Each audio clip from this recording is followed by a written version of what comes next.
प्यारे बच्चों, एक दफ़ा का ज़िक्र है दो चिड़ियाँ आपस में बहुत अच्छी दोस्त थीं।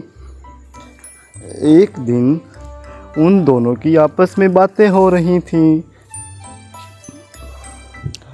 एक चिड़िया कहने लगी कि मैं अपने पड़ोसी के घर जा रही हूँ और तुम मेरे खाने और मेरे घर का ख्याल रखना। और दूसरी चिड़िया कहने लगी, चलो ठीक है, मैं आपके घर का ख्याल रखती हूँ, आप इत्मीनान से जाएं और अपने घर से होकर वापस आ जाएं। इस पर वो चिड़िया बहुत खुश हुई कि उसको घर की टेंशन से निजात मिल गई है।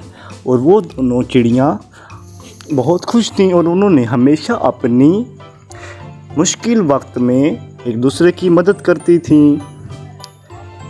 और वो बहुत ही अरसे से एक दूसरे की बहुत अच्छी सहेलियां थीं।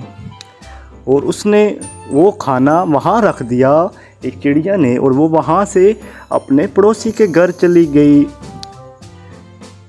और दूसरी चिड़िया को वो खाना अमानत के तौर पर उसके पास रखवा दिया ताकि कोई और जानवर उस खाने की तरफ मैली आँख करके ना देख सके। इसके बाद वो चिड़िया अपने पड़ोसी के घर चली गई। थोड़ी देर गुजरने के बाद वो चिड़िया सोचने लगी कि मैं अगर ये खाना खा लूँ तो मेरा पेट भर जाएगा और मैं भूखी भी बहुत हूँ, तो अगर मैं ये खाना खा लेती हूँ तो मेरा पेट भर जाएगा। लेकिन इसके बाद ये खाना मेरे पास उसने अमानत के तौर पर रखवाया है, अगर मैं इस पर ख़यानत करूँगी तो फिर मुझे बहुत गुनाह होगा, जिसकी वजह से मेरा ये खाना मुझ पर हराम हो जाएगा और मुझ पर कोई भी और दूसरा जानवर भरोसा नहीं करेगा। इसलिए उसने वो खाना नहीं खाया। जैसे ही वो दूसरी चिड़िया वहाँ पर वापस आई अपने घर से होकर, अपने रिश्तेदार के घर से होकर, तो उसने उससे कहा कि आपने मेरा खाना की बहुत अच्छी तरह हिफाजत की है, ये जैसे था वैसे ही पड़ा है, लेकिन मैं वहाँ से खाना खा कर आई हूँ।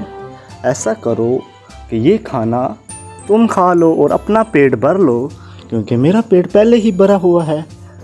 और उसके बाद उस दूसरी चिड़िया ने उसका शुक्रिया अदा किया कि उसने उसको खाने के लिए खाना दे दिया है।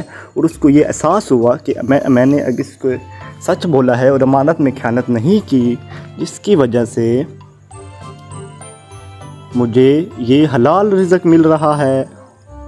तो प्यारे बच्चों, इस कहानी से हमें ये सबक मिलता है कि हमें किसी भी चीज़ में मतलब अमानत में ख़यानत नहीं करनी चाहिए और हमेशा सच और हक़ का साथ देना चाहिए और हमेशा हक़ और सच की बातें करनी चाहिए, क्योंकि इसी में इंसान की कामयाबी होती है।